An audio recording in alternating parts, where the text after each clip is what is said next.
That was a very generous introduction. Thank you, Ailette. And thank you all for coming here. And thank you to the Harney program for the invitation. Ailette has always been a very generous scholar and friend, offering invitations to these far-flung venues. Toronto's not so far-flung, but I'm grateful for that friendship and mentorship and the invitations as well. I come to you from the traditional territories of the Coast Salish people, in particular the Squamish, the Musqueam, and the Tsleil-Waututh. And so I am meeting you here on your territories. We are not treaty territories in BC, so it's a little bit different. What I'm here to talk to you about today is the idea of citizenship, and in particular, its relationship to settler colonialism, or the idea of settler colonialism. So I wanted to walk through it in a pretty methodical manner, so that we can sort of stay on the same page as I go, and feel free to interrupt at any time with questions or thoughts. So the first question that we need to ask ourselves is, what is settler colonialism, and how is that different maybe from the way that other countries and regions have understood colonialism? So we need here to juxtapose the idea of classical colonialism, which is extractive. This is your sort of typical European colonial period where there's a metropole and there are colonies, and the colonizer goes in to extract land, resources, pardon me, not land, resources, labor, wealth, and exits with those things eventually, typically after a fight for independence. Settler colonialism is different, right? And it's defined sort of in its pithy sense by the colonizer has come to stay. In a more sort of thoughtful, elaboration of the idea, it's the fact that the land is constructed as empty and open for settlement and governance, and the colonizer comes and sets up a political society atop existing political societies, right? And then the question becomes, what happens to the existing political societies atop which the colony is set up? Because settler colonialism constructs that land according to the twin doctrines in law of terra nullius and the doctrine of discovery, the way the scholarship has understood what happens to the Indigenous colonized people is that there is a move towards elimination, is what Patrick Wolf calls it. And that elimination, in the Canadian context at least, has taken two different forms over time. They overlap, there's no neat divide. But one is sort of a genocidal tendency towards elimination. The other is an assimilation tendency towards elimination. Both are designed to get rid of indigeneity or Indian status after the Indian Act and the construction of Indian status, but in different ways, right?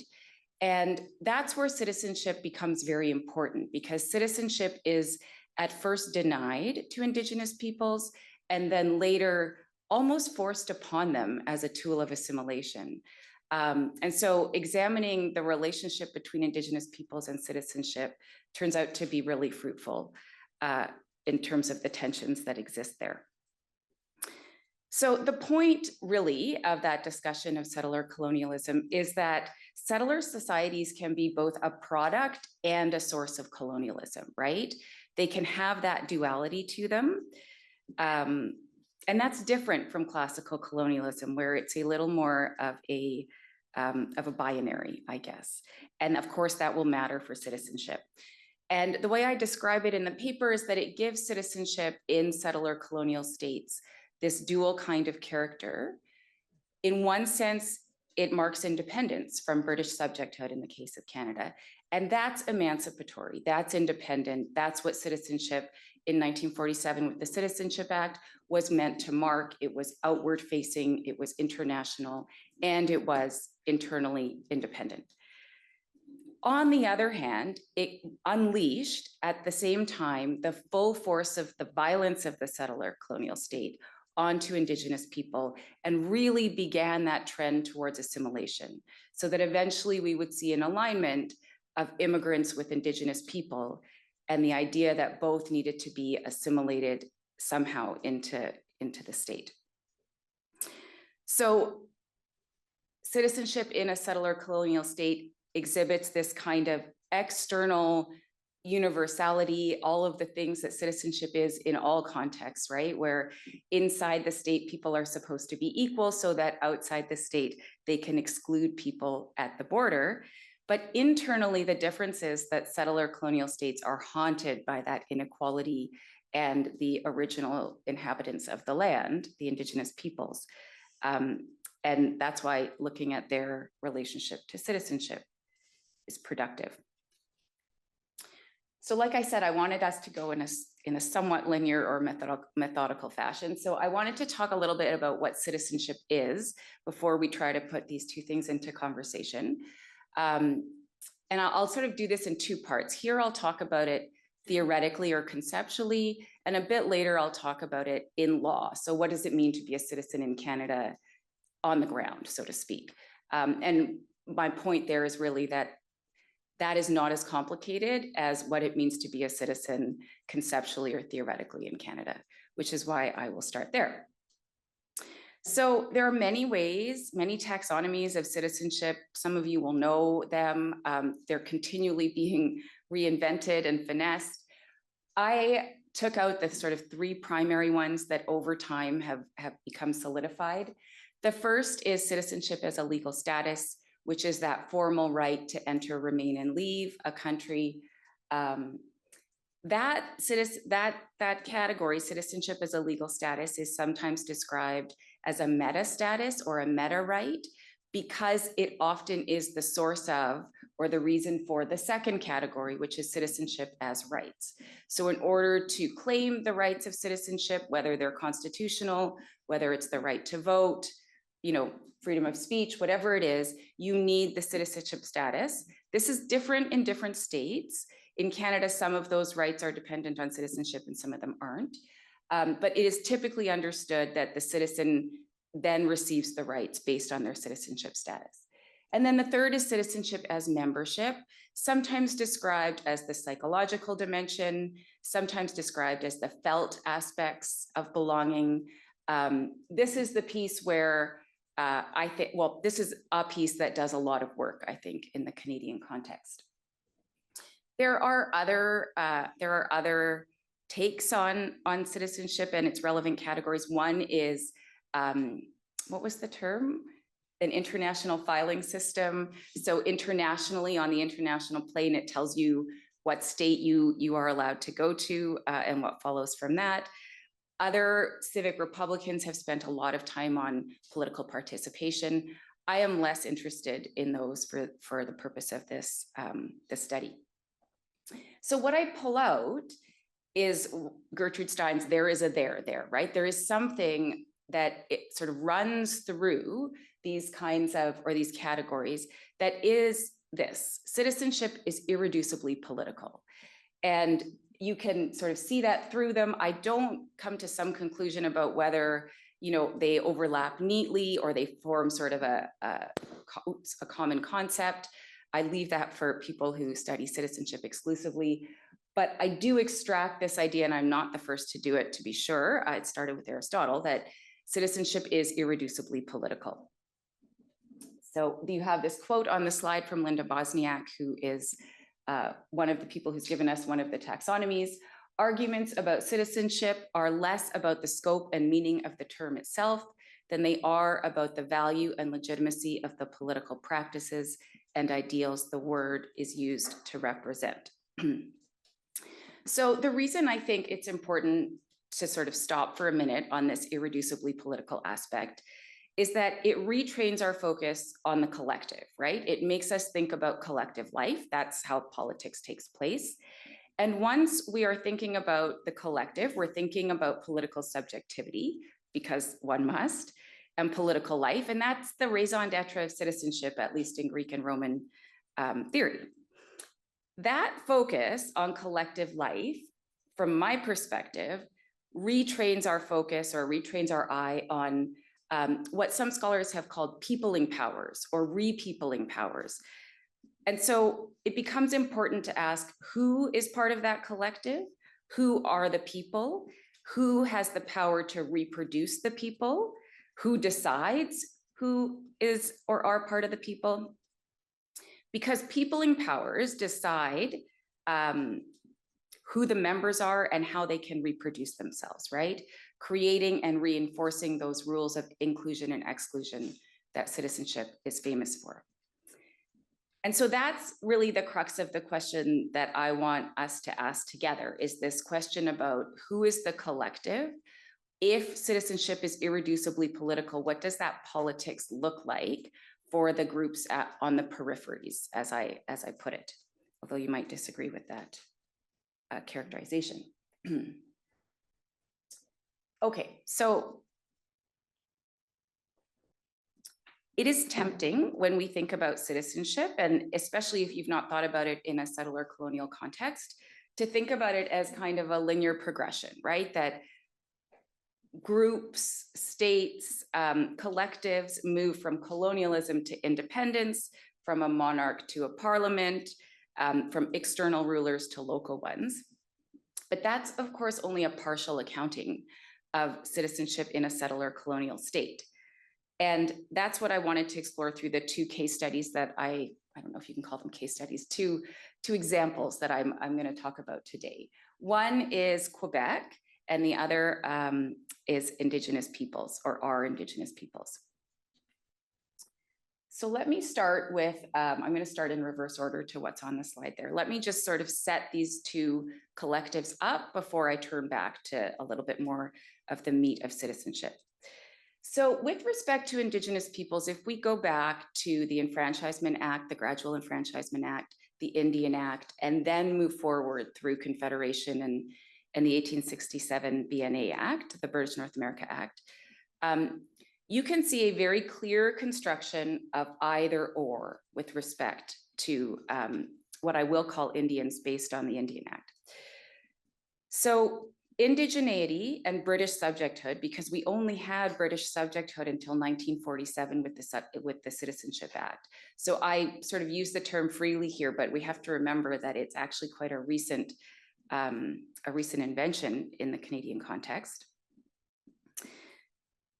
So they were rendered in law mutually exclusive, so that you could either be an Indigenous person or an Indian under law, or you could be a citizen or a British subject under law, depending on what time period we're looking at.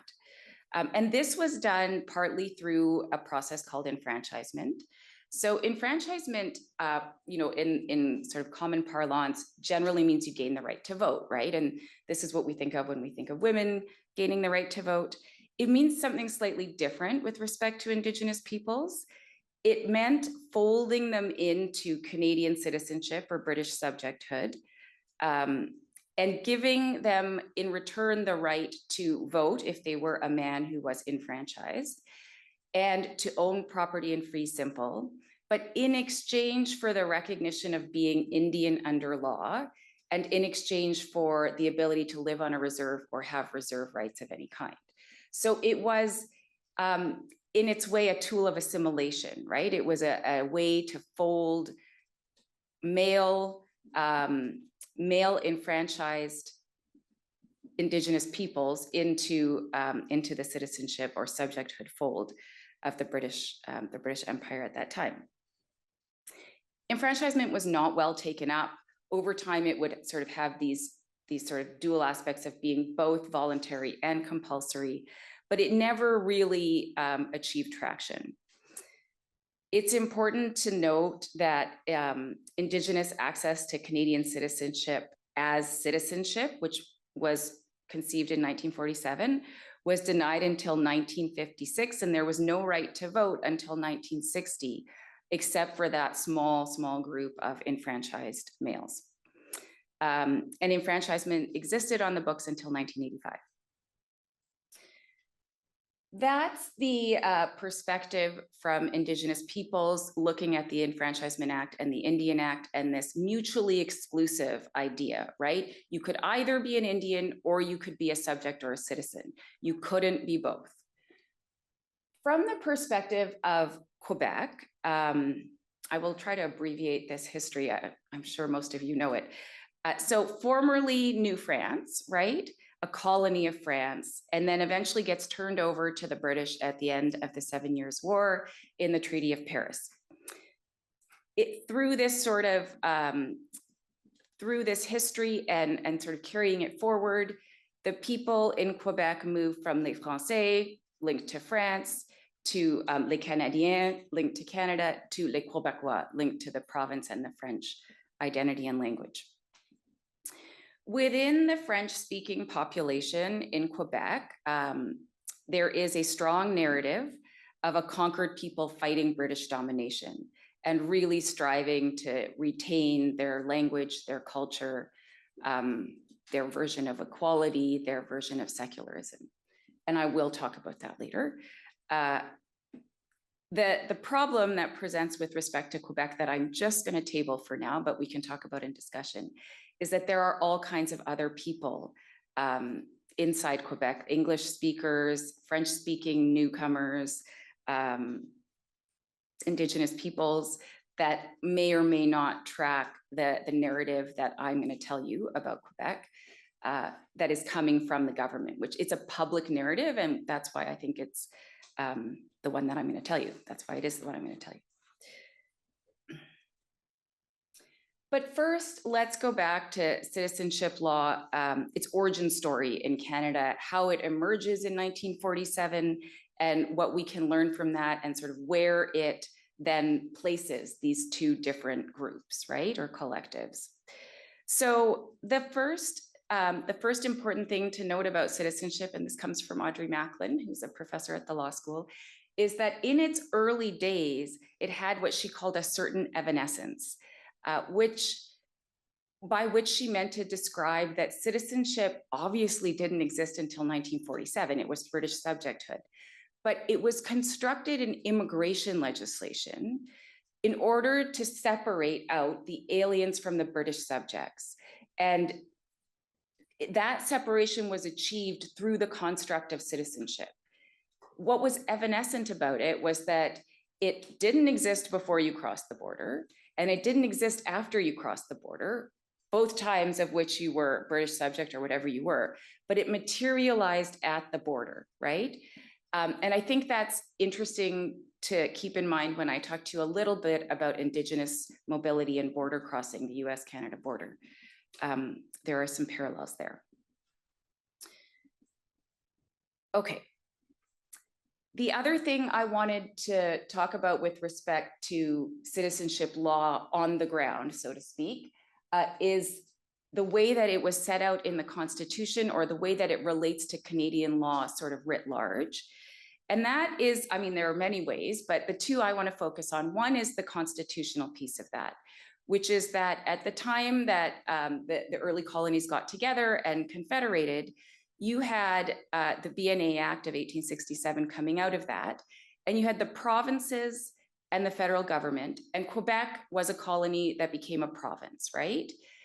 And so that is a certain stance in relationship to the federal entity that was not available to Indigenous peoples who were placed under federal jurisdiction, under Section 91, as a head of power, we call it, which was denoted as Indians and lands reserved for Indians.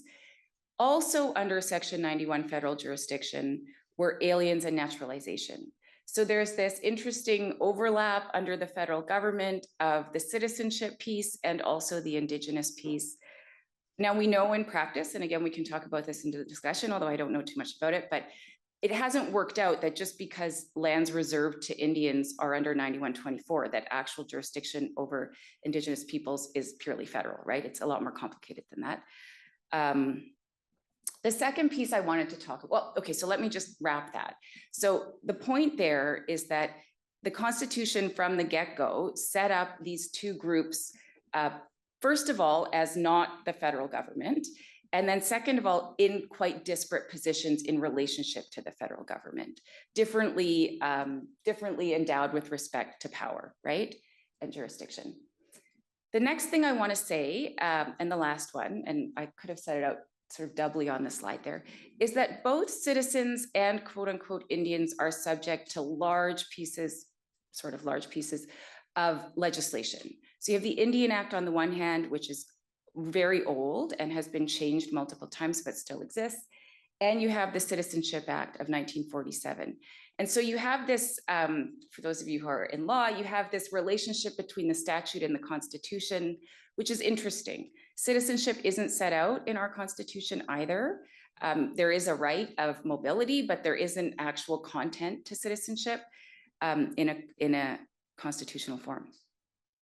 So those are just some sort of, it's some context around Indigenous peoples, Quebec, and citizenship, and also a sort of an understanding of the distribution of power in the Canadian state with respect to those groups. Okay, so now I just want to pause for a second and talk about citizenship itself. And the reason I want to do that is because when I set out to write this, I was asked to write it for a handbook. And I thought, okay, I'll write about Canadian citizenship. And when I did this piece here that I'm about to talk to you about, what you realize is this isn't really the story of Canadian citizenship. And the reason that that matters is that you might have thought it was, because in other countries, it is the story, right? The story of citizenship, especially in Western European countries, but even in some other settler colonial states, is very much citizenship as a pressure point, right? Or a sort of, well, a site for a lot of friction about identity and values and liberal democracy and all of these things. And so let me just sort of walk us through what that looks like in Canada so we can see why that's not the real story here. So I have on the slide there those 3 bullet points. Those are the 3 ways that citizenship can be obtained. When we think about citizenship generally on the ground, we want to ask ourselves, how can it be obtained and how can it be lost, right? It can be obtained by being born on soil, so jus soli, by being born to somebody who is Canadian, so by blood, jus sanguinis, or by naturalization, so to take the citizenship test, live here for a certain amount of time, and then naturalize as a citizen. And it can be lost generally over time through what's called misrepresentation or false representations, through fraud, concealing material information, etc. Now, this again is overly simplistic. And so what I want to explain to you now is where we've seen a little bit of pressure and what has happened to that pressure. And so why the story we actually need to tell is the one that I'm telling you today. So with respect to jus soli, we've not seen much pressure. Every so often there's a discussion about whether citizenship should be extended to everyone born on soil, but it hasn't received traction. Jus sanguinis, citizenship by blood, was under the Conservative government the site of pressure, and the first generation limit was put in place, and Alet has talked to you about that in the introduction, but it essentially meant if you had a child abroad, the child couldn't pass on citizenship to their child if they were still abroad or if they moved abroad again. So it was limited to 1 generation. After that, you had to move back to demonstrate your substantial connection and loyalty to Canada as a country. That was recently overturned in a court decision by the Ontario Superior Court of Justice. The government has a bill to revoke it. So that was sort of the last pressure point. And now, I think it was the last pressure point, and now it has passed. Naturalization was a pressure point, again, under the Conservative government. So you had a couple of different tracks here. On the one hand, you had this focus on culture and religion. And so there was an effort to ban head coverings in citizenship ceremonies, the Nishak case or the Ishak case. And that again was challenged successfully on administrative, not constitutional grounds. You had acts like the Barbaric Cultural Practices Act, which outlawed polygamy, which was already not permitted by the immigration and citizenship legislation. You have a naturalization guide. So when you want to become a citizen, you study the Discover Canada guide, and you then take a citizenship test along with your oath in the ceremony. The naturalization guide was dramatically revamped and extended to emphasize military history and gender equality and liberal democratic values. That remains in place and the same. It's hard to know, how exactly that plays out in all of this, but that is something that has stuck. The rest has been the first generation limit and the head coverings and citizenship ceremonies, the Barbaric Cultural Practices Act, those things have been pushed away. There was also, along with a lot of Western European states, a real emphasis on what was called citizenship stripping or citizenship revocation, so that it would become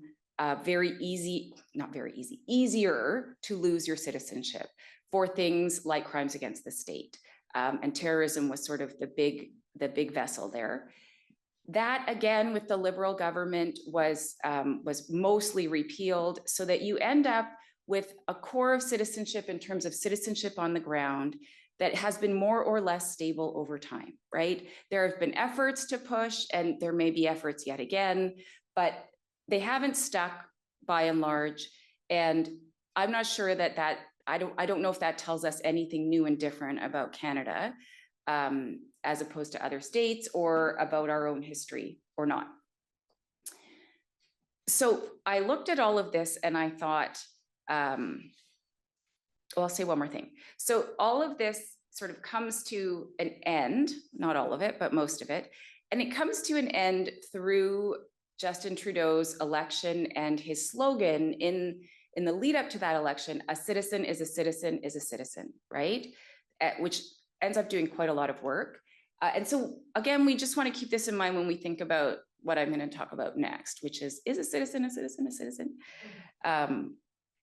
And all of that to say that I looked at all of that and thought, no, this is actually not where the friction is. This is not where the tension is with respect to citizenship. Okay. Oh, I should have showed you that slide already, but you'll just keep it in your mind. So what I wanted to do now was sort of drill down a little bit on the two collectives that I've talked about. I gave you the history of them.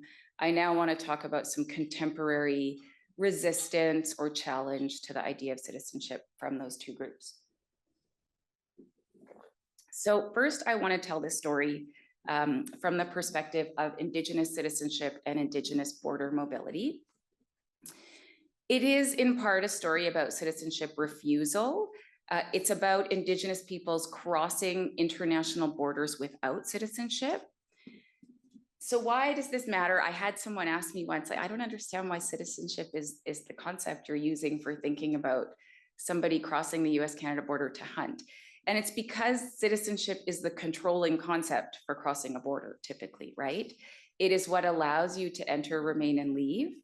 And it's made material, as we know, through passports. So when Indigenous peoples cross the US-Canada border without a Canadian passport and refusing Canadian citizenship, it tells us something very interesting about the use of Canadian citizenship for Indigenous peoples and their stance or position towards it. So the case I want to talk about here is the Des Hotels case from 2021 out of the Supreme Court of Canada. So Des Hotels was ultimately determined to be a member of the Sinixt peoples. He was a US citizen. The Sinixt peoples, their homeland straddled the US-Canada border. And this is true of many Indigenous peoples who one spouse might be born on one side, the other on the other side. Their children might live on one side with them. They might cross for work on a daily basis. Lots of reasons to cross and lots of crossing. So he's a member of the Sinixt people and a US citizen, and that whether he was a member and whether the Sinixt peoples were a collective that could be recognized in law was actually a matter of contention in the case. And the Supreme Court ultimately determined, looking at the historical record, that they could determine that the Sinixt peoples were a collective and still might have downstream ancestry. So that's a whole other question, the Supreme Court determining that, which I will I'll just put to the side for now. So Des Hotels claims this pre-existing right to cross the border to hunt that is not anchored in Canadian citizenship. He doesn't have a Canadian passport. He's not a Canadian citizen. He crosses the border. Not quite clear how he crossed the border. He found Canadian citizenship to be irrelevant to his desire to cross the border to hunt, right? He claimed the right to hunt, which again, this is a multi-layered story because the right to hunt is a Canadian constitutional Aboriginal right. So a settler colonial Aboriginal right, which Aboriginal law is settler colonial law, and Indigenous legal orders are Indigenous legal orders. So he's claiming Canadian Aboriginal right. He's not Canadian, and he doesn't have Canadian citizenship. He crosses the border, he hunts, and then after the fact, this case is brought. And the Supreme Court of Canada accepts both that he's a member of the Sinix Nation and that he has a right to hunt on the Canadian side of the border as a member of that First Nation. And so I think this case, I mean, there was a lot of this border crossing, not a lot, there was some of this border crossing happening in the background before the Des Hotels case, and it really just brought it to the surface. But it forces us to ask, is citizenship a relevant construct for Des Hotels or for the Sinix Nation at all, right? Or the Sinix peoples? And here, I want to talk a little bit about the idea of Indigenous citizenship. So some Indigenous scholars, including Gordon Christie, who works with me at UBC, have talked about how the interests of citizenship, those values, are important to Indigenous peoples. I should say Gordon Christie is an Indigenous scholar. But whether the construct of citizenship is the right container for those interests is a separate question from whether Indigenous peoples might share an interest in determining membership, in peopling powers, in potentially drawing some boundaries. Those things are separate from whether that sort of liberal democratic idea of citizenship, well, the way we understand it, or you can take it back before it was liberal democratic, whether the idea of citizenship is the right vehicle for that. And here in the paper, I talk about Heidi Liebsman, who had talked about how this is an inherited language, right? It's an inherited language of constitutionalism and citizenship. And sometimes Indigenous peoples might speak in that language and those terms, but it doesn't mean that they align or that they fit. And what I would say today is that actually there are now a few schools of thought among Indigenous scholars that are really pushing back on this idea that that language has anything at all to do with their membership and belonging. And I will talk a little bit more about that. So one of those scholars is Audra Simpson, who's written a book called Mohawk Interruptus. And she describes the Haudenosaunee passport, so the Iroquois Confederacy, and how a number of those people hold Iroquois passports and cross the border on those passports. And when well, let me just situate her a little bit. So she writes this book, Mohawk Interruptus, and she's trying to describe citizenship through the lens of refusal. So this group of people refusing Canadian citizenship, refusing both its political subjectivity, that irreducibly political piece, right? That this would be their government or their state, their nation, but also refusing the sort of mobility that goes with it, right? And crossing instead on their own passports, which it should be remarked are also an inherited language, right? That the need for a passport at all, something that a border officer can scan or look at, is a product of settler colonialism. Well, here, I mean, in other places, it's a product of other things. And the way she describes that, she would be what I would characterize as a refusal scholar, a refusal of citizenship. So the way she characterizes that is that these individuals are politically Iroquois before they pass, and they're politically Iroquois after they pass, but they're especially Iroquois. Their citizenship, their membership, their political allegiance is activated at the moment of crossing, right? That there is something heightened in that moment of crossing that international border that tells us something important about the documents they used to cross and what they claimed when they crossed. Okay, so that's what I wanted to tell you about Indigenous border crossing and why citizenship might be important for our understanding of international mobility across the US-Canada border, at least, and why it might point us in a different direction than the story I told you about citizenship on the ground. The other collective I wanted to talk about, and I'll close with this, is, how am I doing? Okay. The other collective I wanted to talk about was Quebec. And I provided a little bit of that history to you, and now I want to talk about where we're at this moment in time. So an even more abbreviated history is we have the old history, and then we have, of course, the 1995 referendum, very close. We have the Clarity Act, and then we have the secession reference in 1998. And out of the secession reference, there are a number of dynamics happening in the province of Quebec, right? None of which I can pretend to know in great detail. But what has emerged over time and where we are today, and what I put forward in the paper, is arguably a new constitutional order in Quebec that is very much about being a Quebec citizen. And so let me try to articulate this for you. So the first thing I should say is that I heard this term from Professor Robert Leckie, or Dean Robert Leckie, so it's not original, but I sort of fleshed it out in a few different ways and he did as well. So I do have to acknowledge that. So the first thing I would say about Quebec is that Quebec has an enormous amount of control and jurisdiction over immigration. And for citizenship scholars, most of us do both immigration and citizenship. Immigration chooses tomorrow's citizens, right? So it's a downstream choice. Citizenship is a downstream result of whatever happened in the immigration realm.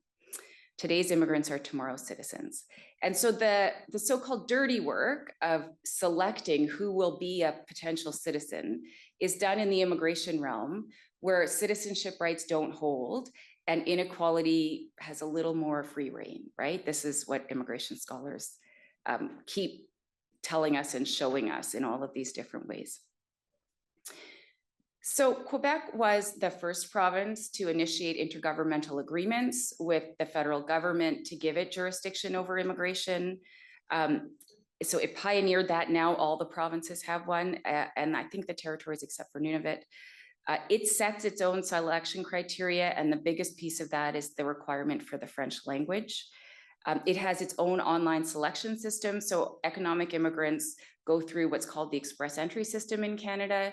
Quebec has its own online version of the express entry system. It recently went to bat against the government with respect to the numbers being too high. And you just recently, yesterday, saw that the government across the board in Canada took those numbers down. And so all of that power and jurisdiction that it has in immigration is about potential future Quebec citizens, right? French-speaking French citizens.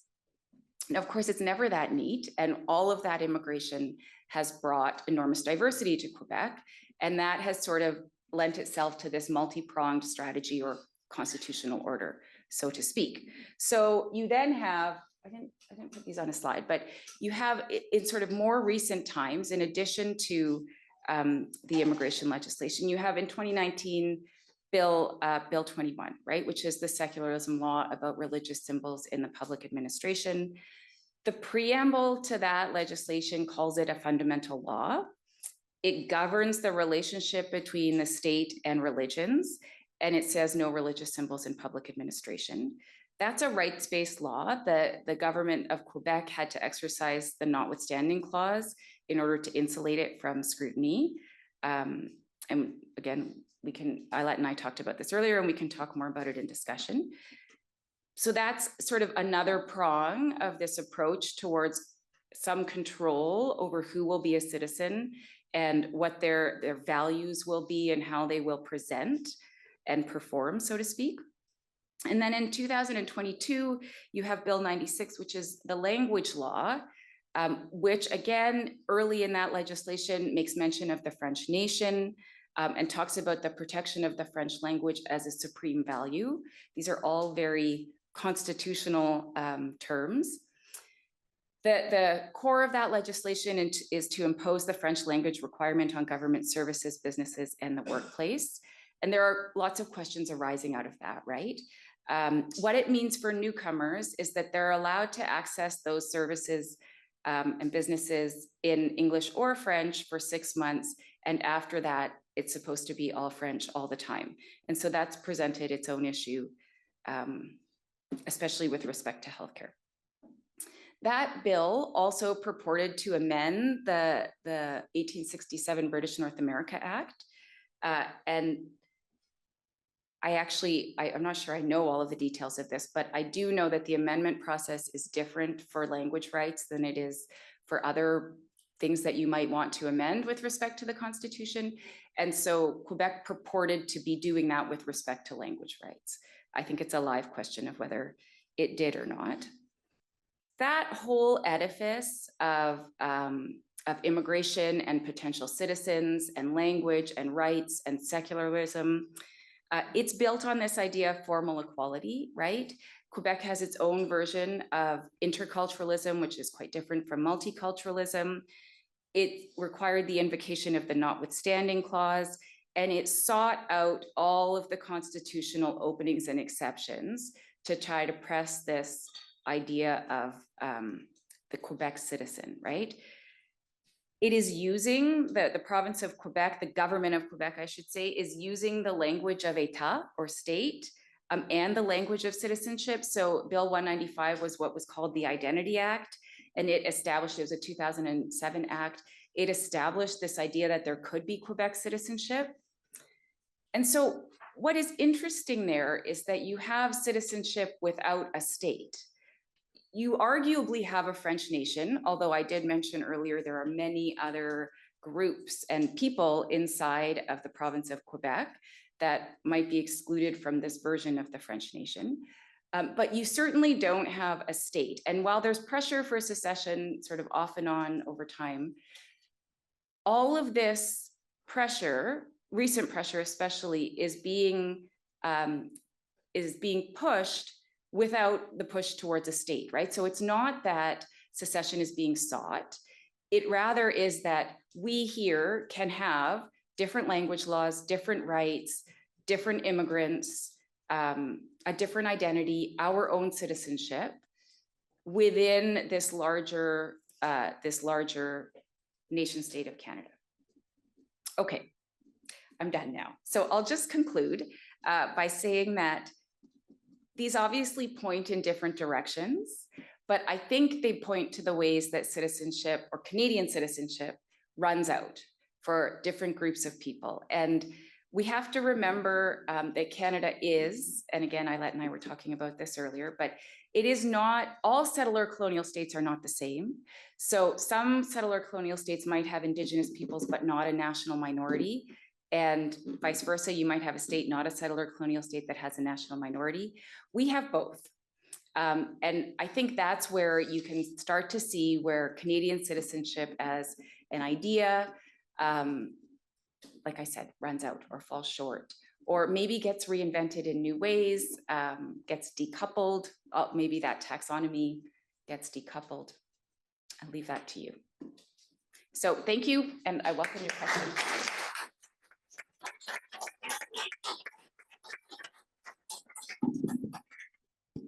Thank you so much, Asha. You can stay up there, or you can come here and sit, whatever you prefer. But we are going to open the floor for questions, so you can digest some of this very rich presentation. I know some people had a chance already to read the paper, so if you want to jump in. We had this discussion actually precisely, Asha, where you finished saying that this paper both has the theoretical where you're starting with, but because Canada is such a fascinating and unusual case, right, in the sense that it has so many different variations of tensions within it, I think it's just wonderful that you've laid it out so lucidly. And it might be that even the pressures that you're identifying will actually lead us in different directions in terms of the reimagination. So it could be that there will be a multiplicity of responses and in the sense of the way that you have phrased it, but we have talked enough. So I actually want to open the floor. So we have a mic here if someone wants to. Do you want to start?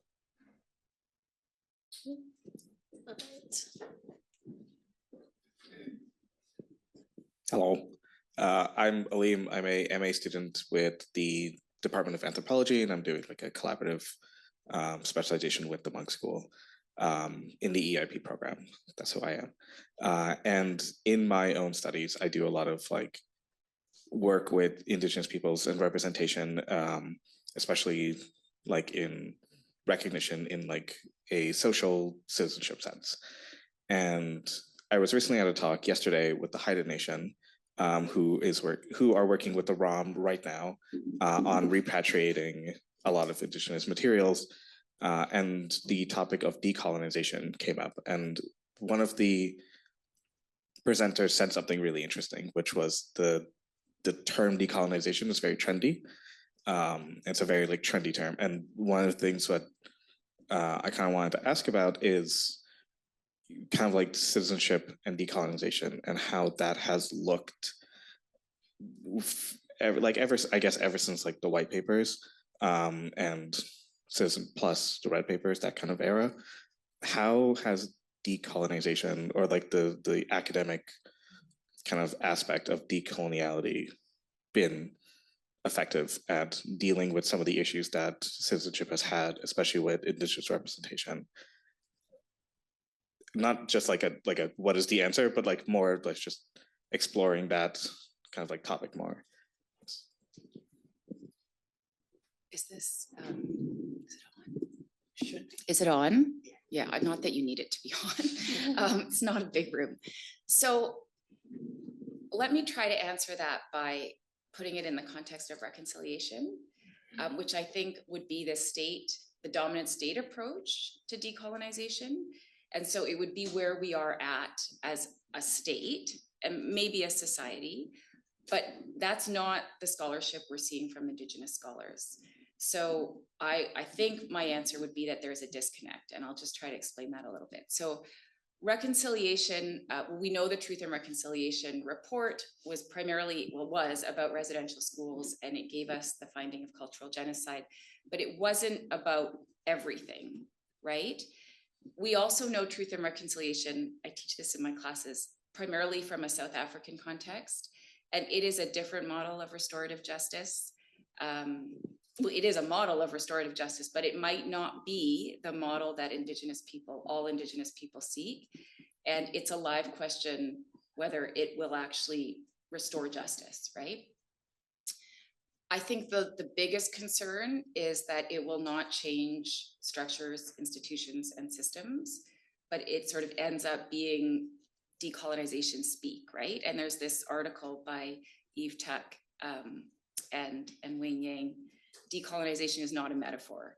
Decolonization is about land back primarily, and we need to remember that every time we use it in sort of a casual academic or public setting, that it actually demands much more than us using it to talk about reconciliation. And that's where I think that the other two schools of Indigenous thought come in, which is to say, reconciliation is nice, but it's not decolonial. And what is decolonial is either, refusal, so what Audra Simpson describes. And I think I would so Glenn Coulthard is a scholar at UBC, and he wrote a book called Red Skin, White Masks, based on Frantz Fanon, or a riff on it, I guess, which really talks about recognition as being sort of state assimilation and elimination, as opposed to some benevolent status that the state gives to Indigenous peoples. And then the other school of Indigenous thought is what's called resurgent scholarship. And so that's primarily from a scholar named Leanne Bedasamosake Simpson. And she writes about how Indigenous nations need to turn inward and rediscover their nation, and all of the cognates that go with that. So those inherited concepts, but through their own languages, using their own knowledge. And it will look different in the end than it looks in Canadian state, right? And that is a model of turning inward and not paying a lot of attention to the noise around reconciliation and how we use the term decolonial, et cetera, but rather just sort of remembering and refinding traditions and knowledge, and then building a nation out from there. Not a nation state, so it's not about the sovereign statehood model or Westphalia or any of that, but it is about finding a nation or a people again, right? So I think that the problem with decolonial is that it sort of the way it's used publicly puts us on the train of reconciliation.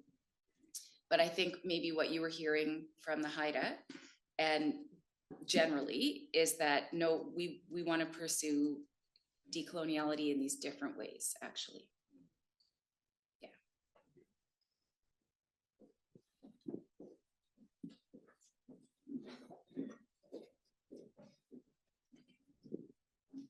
Thank you very much for the presentation. I found it really interesting when you said that there's this almost, well, official line from the Quebec government, which is that this narrative of sort of fighting sort of repression, and I just sort of wondered how you thought if that kind of limits the scope for discussion about sort of their own role in colonialism and against Indigenous people, especially. I think the most recent example I can think of was a bit of a furore recently when the Governor General was sort of met with disapproval in Quebec because she can't speak French as a federal role, but because she was born in Quebec and she wasn't allowed to learn French, she could only do English and Inuktitut. So especially what you were just talking about with nations building up their own languages, if Quebec is sort of focused on this sole sort of francophone identity, how that sort of impacts these two notions.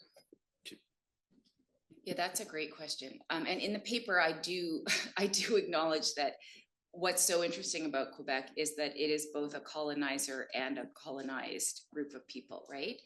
And I'm not sure that the province of Quebec or the people have ever reconciled those two different aspects of, or those two different relationships to coloniality.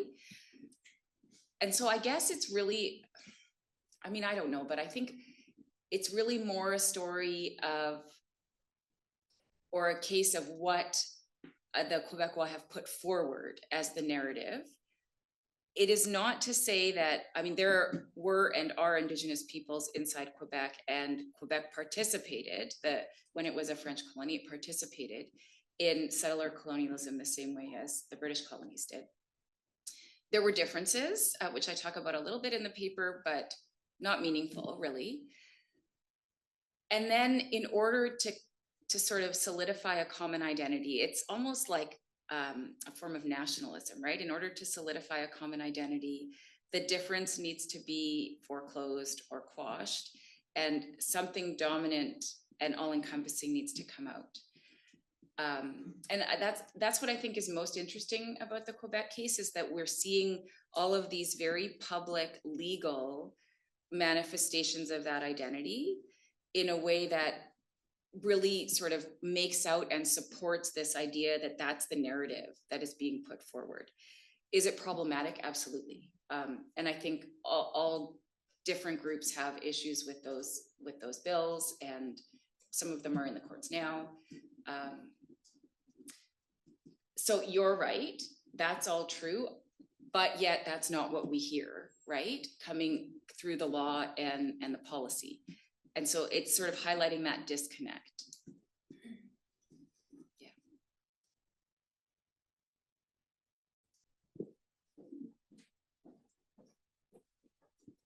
Thank you so much for your very clear talk. My name is Pamela Clausen. I'm from the Department for the Study of Religion. Just one thought that I had while you were talking about enfranchisement. Of course, one of the ways that enfranchisement was forcibly enacted was if an Indigenous person went to university, which means that we, like right here, need to think about what that meant in the context of the University of Toronto and other universities. But my question for you is, how do you spend much time in this paper or in other work thinking about what the concept of being a ward of the state meant in the context of Indigenous relationships with the Canadian state or the British Crown, and then how that ties into citizenship? It's okay if you don't have an answer, but I saw it up there on your slide, and I've often wondered about that word, and I don't know if anyone's thinking about it in this context. So the short answer is that no, I have not done the work of thinking specifically about that in relation to citizenship. I think that would be a great paper though. So the quote that was on the slide is from a legal scholar named Darlene Johnson, who used to be at U of T and then was at Allard Law with us for a long time, a little while. And she describes that, I've taken the slides down now, but she describes this transition from these different categories or statuses and how Indigenous people are supposed to end up as citizens at the end of it. And she describes that trajectory as a settler colonial form of elimination, right? So it is something the settler colonial state created, all of those pieces, and then the trajectory looking like that in order to eliminate and assimilate. But the difference between each of them, I would have to think more about. Yeah.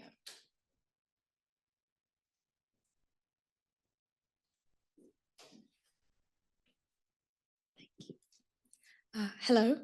Firstly, thank you very, very much for your talk. Just who I am, I'm Pramithi. I'm an undergraduate student, primarily in the Rotman Commerce faculty here. And I'm just really excited to be here.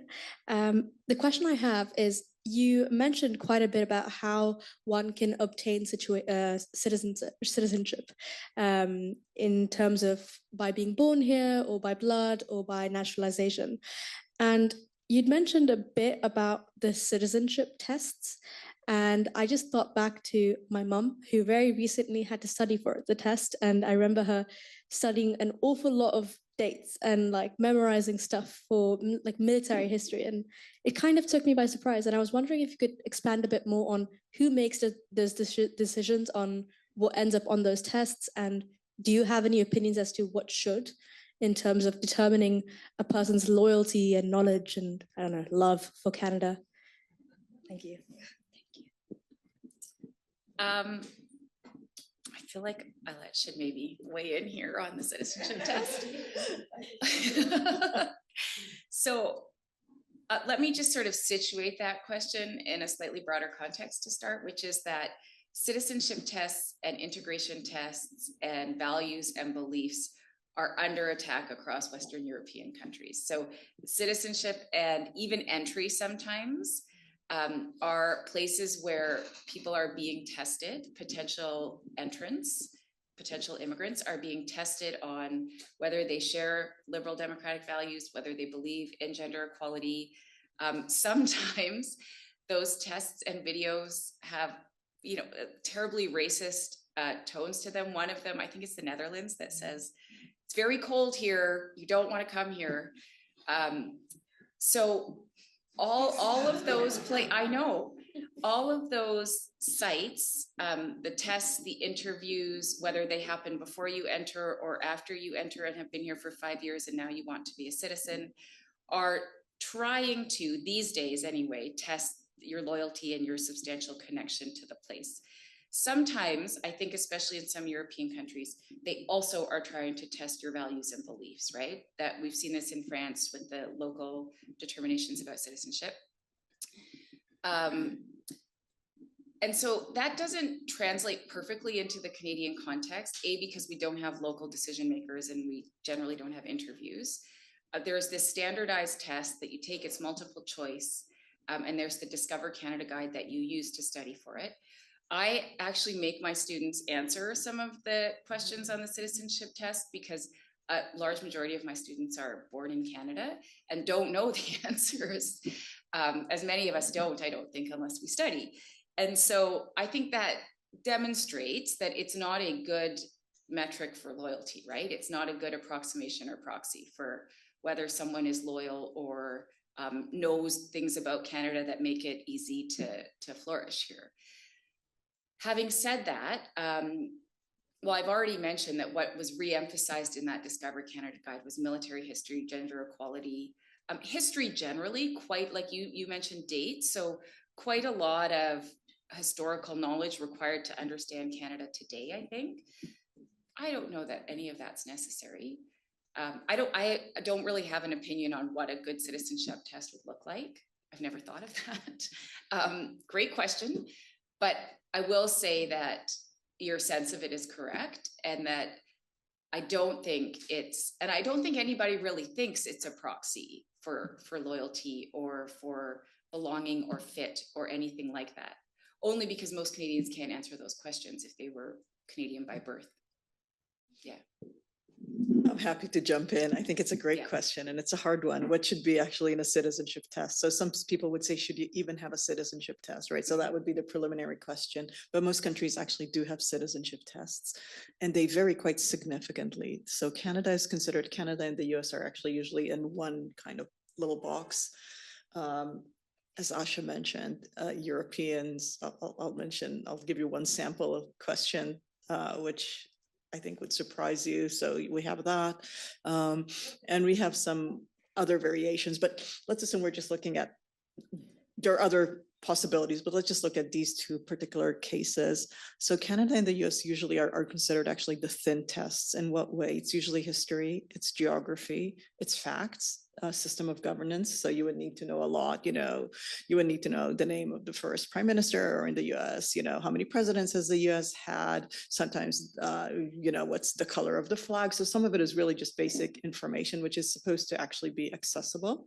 Some of it, and it's true that Discover Canada, the particular guide that we are still actually living with, is more demanding. That is, the idea is that you can never pass unless you have really studied, right? And this is probably why, unless even someone who grew up in Canada, unless you studied, there's just very little chance you would know all these very peculiar facts, right? But the idea is that it's facts. So it's actually, and it is about equality, it is about what the law is, but it doesn't ask you what's your opinion about the law.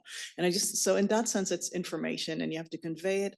And there are lots of barriers, which are not just the questions, but some people, you're all in, many people in the room are students. You study all the time, you take tests all the time. It's very familiar to you. But imagine you've been out of school, or maybe you never had formal education, and maybe your linguistic skills are not that amazing. Just the thought that you would have to attend such a test or pass it might prohibit you from trying. And that's actually a big problem. That means you will not gain the security of citizenship because you are worried about having to take the test. You're permitted in theory to also do an oral version if your literacy skills are not that great. But then again, you can see why it makes it actually, it really is, it's not supposed to be a barrier. It becomes de facto a barrier for, at least for some people. And there are various ways to think about how to address it. But I do want to just compare the kind of questions that we have to some of what the European countries have, which I think there are really, some of them are just really, in my judgment, really are inappropriate. So I'm just going to give you one, which eventually actually was canceled, but this is from Germany. So there was this, because Germany is federal, each unit actually had a subunit, like our provinces had its own way of testing. And one of the questions which always gets me, and again, I'm just going to share it with you, was a question to a person. This is a one-on-one interview. So you're already nervous. You have a government official, and the German bureaucrats are very unpleasant. I can tell you that. Pamela was with me in Germany, Asha as well. You guys would know that. So it's intimidating. It's in German. It's usually not your first language. And the question that they sometimes wanted to trick people is they said, your daughter wants to dress like a German. What would you do? And I always asked my students, I also asked I served as a director of a Max Planck Institute for 5 years in Germany. So I had lots of people who grew up in Germany and who were postdocs with me. And I said, what in the world is this question? Like, how do German women, girls, or dress up? So of course it's totally racist. It's totally about trying to get some kind of a bias or some kind of intimidate the person you're asking.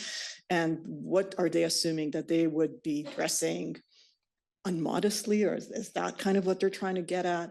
What would you do? Like, what are you supposed to say? Like, like they are trying to put people on the spot and to get them to answer incorrectly, right? And to ban them from admission. So that, to my mind, is inquisitive, right? It's in the sense of inquisition, right? It's like, what's in your heart of heart? And that is a very different way of testing. Fortunately, that particular question was dropped. There are a few other extremely controversial questions which were dropped, but it's not about, okay, what's the color of the flag? Oh, I need to know how many, who is the first prime minister of Canada? So it's just a different, it's it's just different in the sense of not just degree, it's really a difference in category. It's just a different way of what is required of you in terms of what the state can ask you before you become a citizen. But it's a long answer to say it's a great question, and we could have a very long discussion about what should or should not be within those tests, and what is the whole exercise, and why do you have to take an oath, and why do you have to publicly take an oath, and that magically makes you a member, whether without it you're not. So lots to talk about. So Asha, we could, yeah, your brilliant paper brings out all these issues, but this is a very serious question that you're asking. We can't really answer it so quickly. Yeah, I think we saw someone in the back. Hi. Before Canadian citizenship was extended to Indigenous peoples, since citizenship was assumed or was legally present at the site of border crossing, how did Indigenous people cross the border at that point? So you mean, so this idea of citizenship materializing at the border comes from the 1910 Immigration Act and just sort of exists in this strange state, couple of decades, and then eventually you have the 1947 Citizenship Act, which creates a real citizenship, right? I don't know how Indigenous people crossed the border during that time. I suspect that they were British subjects or they were Indigenous, they were Indians, and either one of those, I'd have to look at the Immigration Act, but I know right now in the Immigration and Refugee Protection Act, we have a provision, Section 19, which gives the right to cross the border to citizens as well as Indigenous peoples. And so it is both of those things that can allow you to cross. That hasn't sort of translated to the way border officials are understanding it, but I'm sort of all over the place here, but the government is, the IRCC is right now thinking about how to sort of facilitate that crossing using the mechanisms that exist. My guess is that that would have been an Indian status under the Indian Act, which pre-existed the 1910 Citizenship Act and the idea, or Immigration Act, and the idea of citizenship at the border, that would have been the source of the crossing. So Indian status then and even now as sort of the basis for moving across the US-Canada border. Just to clarify, so Yeah. would that suggest then that the Indian status before citizenship was extended was a domestic difference, not an international one? Because I know internationally, even to this day, subjecthood is something that border agents consider, especially for people with dual nationality or something like that, because they need to determine which visa applies to them. They have to consider them as a national of one or the other. So thank you. Yeah, please. Sorry, just to be timely and respond to you, not to jump in front of others, but I have a bit of a response that I only learned this year, and I only learned this year because of a fellow colleague here from OISE, Louis Brush, who is a Vanier scholar and received a fellowship to travel to Harvard. And so in his status as Indigenous, he decided to use that as an opportunity to use the historic reason and rationale for crossing the border and not apply for a student or work visa as a form of protest. And it's called the Jay Treaty. Mm-hmm.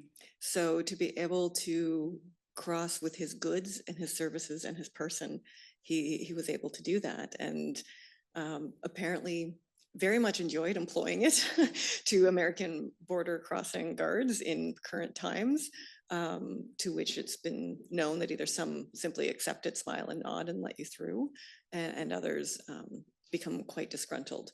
But it was signed between the US and the British Empire.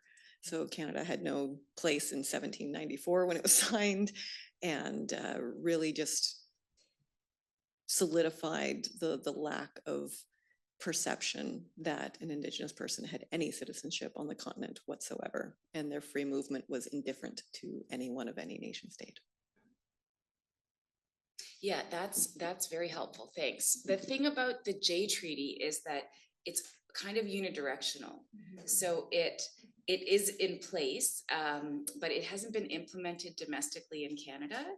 And so it works well for Indigenous people from Canada to go into the US, but it doesn't work well in reverse because Canada doesn't follow it, so to speak. And I think that's one of the sort of points of discussion on the table for really facilitating that cross-border movement is to just implement the treaty, and then you could have it going both ways. Yeah. You know, you're asking such questions because we were just having this discussion earlier on, and we discussed the J Treaty. So you're right. It's actually a very fascinating example. Hi, Richard Moon from the University of Windsor. Actually, that was beautifully laid out and very thoughtful. I wanted to suggest one thing when thinking about Quebec membership in Quebec society, and that is the role that religion played. Because really up until the 1960s, religion was understood as far more important to Quebec identity than was language. Not accidental, the school boards were organized not around language then, but around religion. And it also plays into the story of Quebec's relationship with Indigenous peoples, particularly the Métis, because when Louis Riel was hanged, that was a gigantic issue in the province of Quebec because it was seen as part of Anglo-Canada's suppression of the expansion of the French, but most importantly, Catholic society into the Western parts of the country. So I just wanted to suggest, maybe including religion is a much larger part. Not today, that's true. Today, language, it's interesting how identity can then shift, where religion was everything, and then suddenly that wanes in the 1960s. So it has to be another, something else that becomes the defining feature of local identity, that just becomes language. Anyway, thanks again. Thank you, Dick. Thanks for coming.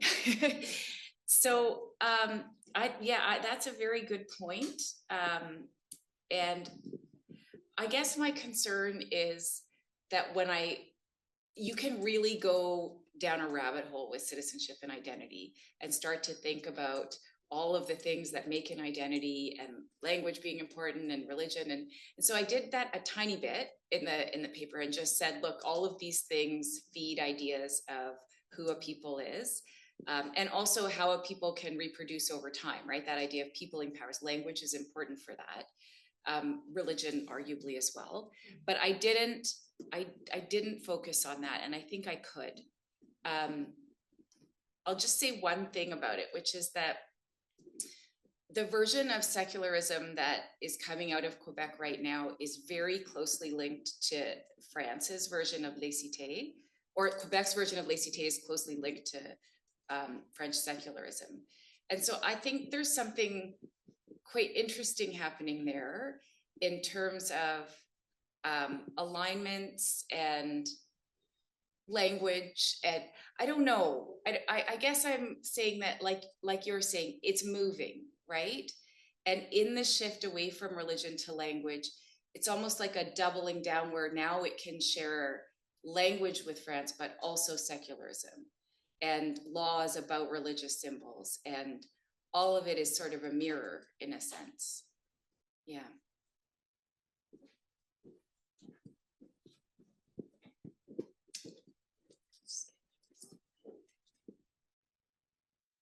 Hi, my name is Hazem. I'm from the Department of Political Science. Thank you for a wonderful talk. I'm thinking back to your slide about the different dimensions or categories of citizenship as legal status, as rights, as membership.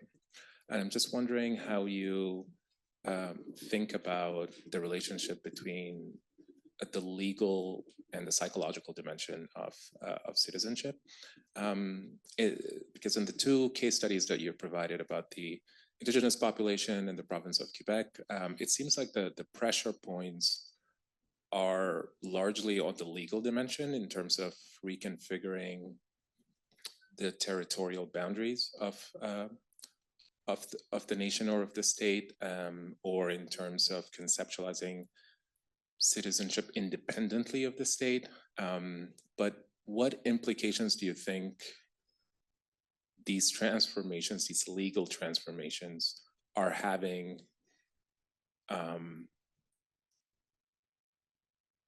on the idea of being a citizen of Canada or a member. I'm thinking about this entire topic from the perspective of a newcomer or a perspective of someone who's not Canadian. So I guess that goes back to the question earlier about how do you determine citizenship tests? But if the unmaking of citizenship is creating all these legal transformations, how do you think this is affecting the psychological dimension of being a Canadian citizen, if that makes sense? No, that does make sense. So I think first I'll start with the caveat, which is that I don't purport to know the relationships between the sort of categories, and like I sort of mentioned, whether they form a unity or whether they can be disaggregated and understood on their own terms. And everybody has a different set of categories. Every citizenship scholar, some will say other things are important as well.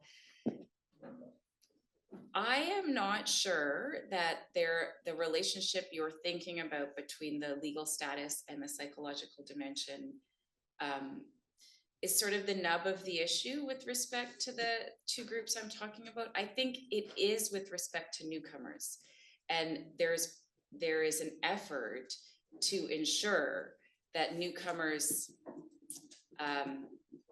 somehow take on the affective identity or the psychological dimension of citizenship. And I'll just put that into context. So different states use citizenship at different points in the process of what we can call integration. And some people have described the process as, Will Kimlicka has described it as a three-legged stool. So you have immigration, you have citizenship, and you have integration. And some scholars will say, or some states will say, you can have citizenship early and the psychological belonging piece will come from the citizenship. And some states have said, no, we have to make sure you belong first. Some of the states that Ailette was talking about. And once we know you belong, then we can give you citizenship because you'll fit. So the relationship, I think it's unclear what comes first or why. And I think you can see that in the different ways that states use their citizenship and the time that they extend it and what they require of it, right? Like how hard it is to get, thick or thin, like Ailette said, etc.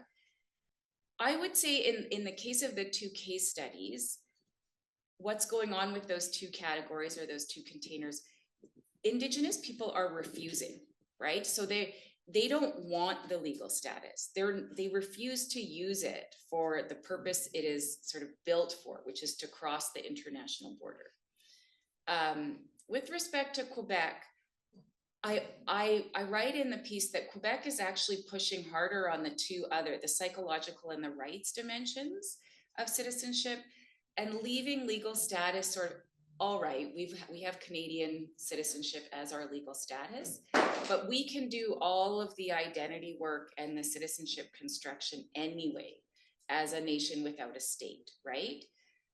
So it's almost like in both cases, in a way, it's irrelevant, right? It's irrelevant to their projects. And one project is to issue Canadian citizenship altogether, and the other project is to create their own citizenship in its stead, without really caring about the fact that there is this umbrella of Canadian citizenship as a legal status above them.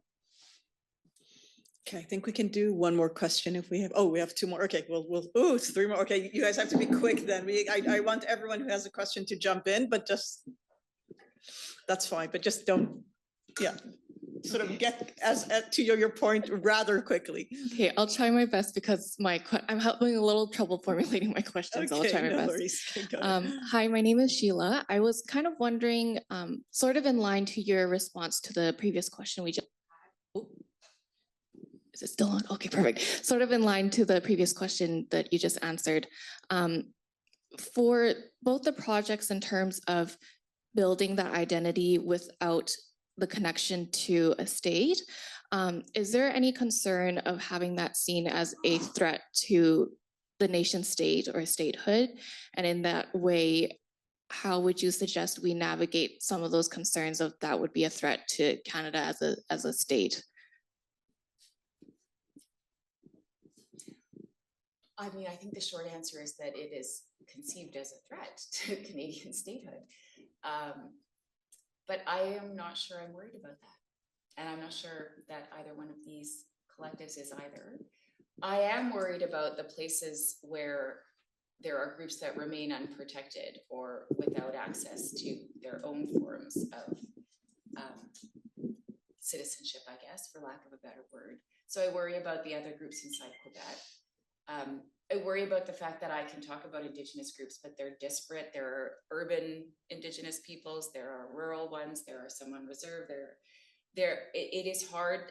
The territorial boundaries argument doesn't work very well in the Indigenous context, despite what we might think about. It works well for the Niska, anyway. So yeah, there's quite a lot of scholarship about sovereign statehood as a model and whether we should keep it and what value it serves. And there was a whole discussion about the twilight of the nation state about 20, 30 years ago. And then there was this sort of return of, well, we're sort of stuck with it and it seems to be the best we've got, but it's highly imperfect. And the state is sort of the receptacle of coercion and violence, right? And you see that especially if you're in law, that the law emanates typically from the state. So I think my short answer to you, I'm not worried about that. Yeah. Not worried about the state. Lots of questions, so maybe we can, do you want us to take two together? Sure.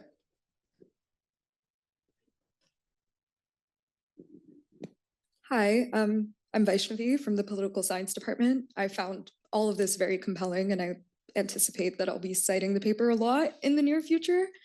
I was really interested in your discussion of the Desautels case, especially in light of the politics of refusal and how it sheds light on how refusals can be enacted and embodied at the border, as well as questions about the relevance or validity of citizenship as a construct or concept in light of Indigenous border crossers.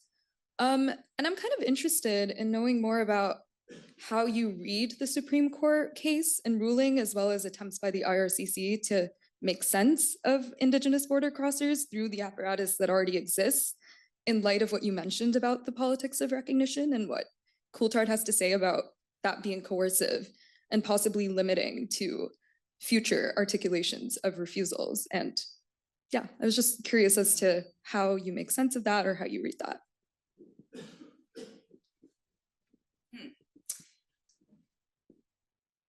I think the state is scrambling in real time to make sense of what reconciliation demands of the state. And one piece of that is Indigenous border crossing. Indigenous border crossing has been happening, like I said, for a long time, right? On Iroquois passports and others, I'm sure. And this sort of just pushes or forces the hand of IRCC to figure it out a little bit faster. So I read the Supreme Court of Canada decision to be closer to a decolonial decision than a lot of other decisions we've seen. And if you're in law and you know Indigenous law, Aboriginal rights jurisprudence in Canada is very settler colonial. And it's based not on Indigenous peoples as political societies, but on Indigenous peoples as cultures with traditions. And the court is often digging around in history for whether this tradition or this ability to hunt existed before Canada came into being, so that it can now be claimed hundreds of years later. And that is not valuable for any of the citizenship aspects that I've talked about, I think. And so Desautels comes closest to really reckoning with what it would mean to see Indigenous peoples as political, I think, which I think is great, in short. The IRCC I think Des Hotels precipitated the discussion potentially, although maybe it preceded. I don't know. I don't know the details of the timing of the IRCC work on border mobility, but those border officers have been dealing with people crossing on a daily basis or a weekly basis for a long time. And sometimes those people, like sometimes the border point will be really far away from where an Indigenous person lives, so that in order to cross the border, they need to drive for like half a day to get there. Then they have to face confrontation at the border, and then they have to drive back around. So it's just an effort to make the border less material, I guess, for Indigenous peoples, which is great, again. Hi, thank you very much, Asha, for your presentation. I'm Adriana, a third-year student in the PhD of Women and Gender Studies.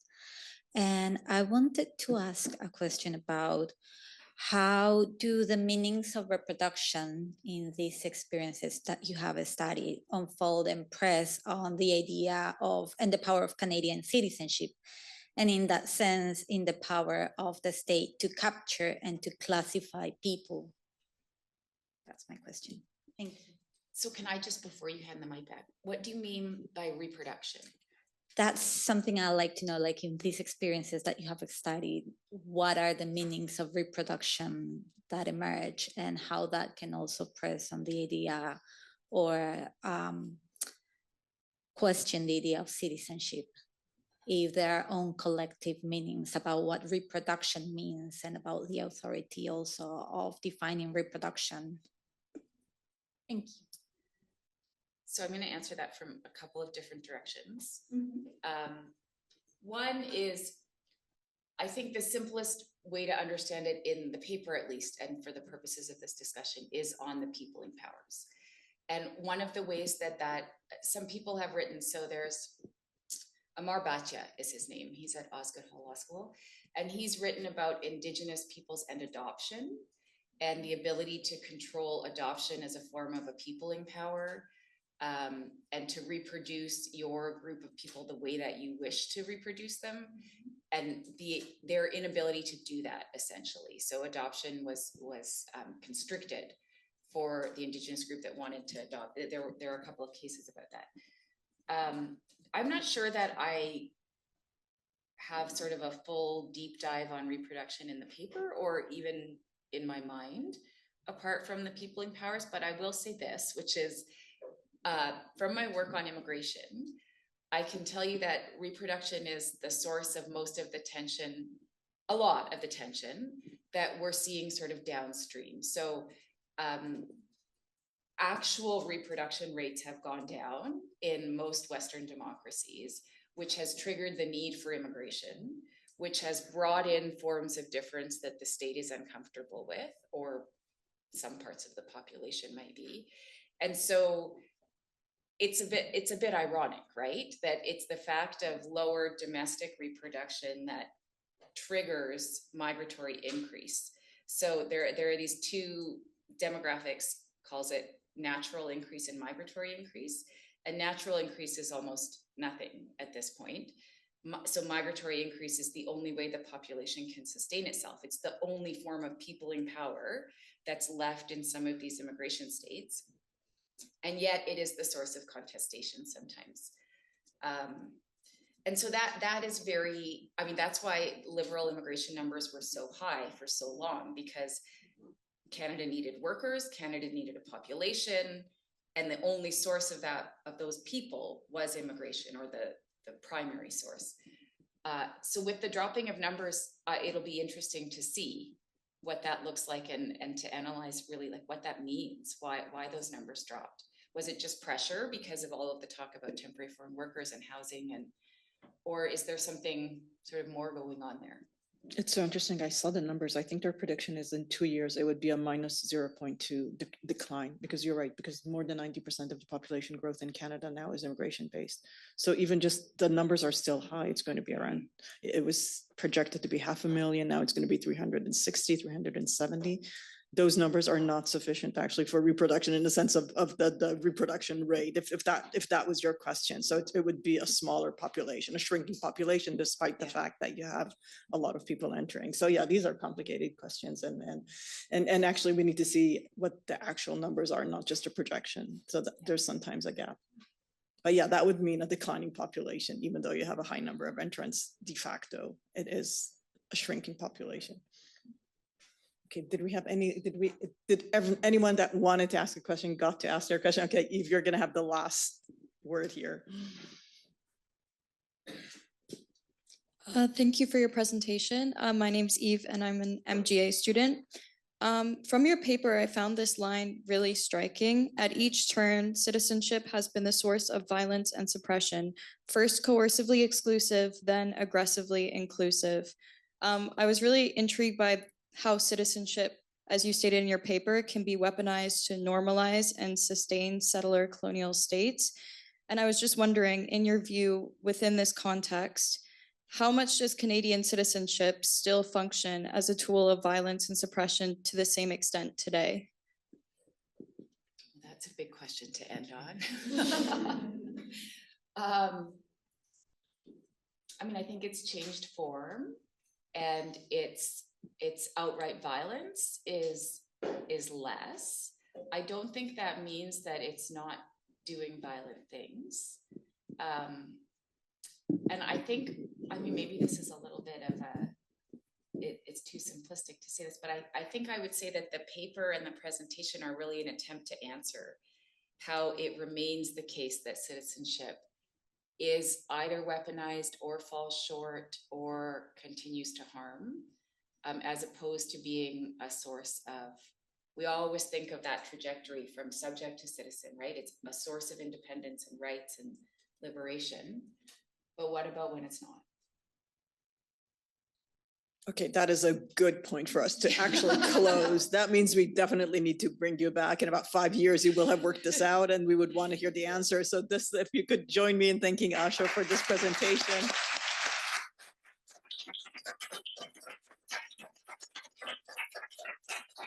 You can see it was terrific, and thank you all. And we will reconvene again November 6th. So we hope to see you, I think, here in the same room. Very excited, and thank you all. And if you have any questions, we will stay here for a little bit longer. So you're welcome to come up here. But thanks again for joining us.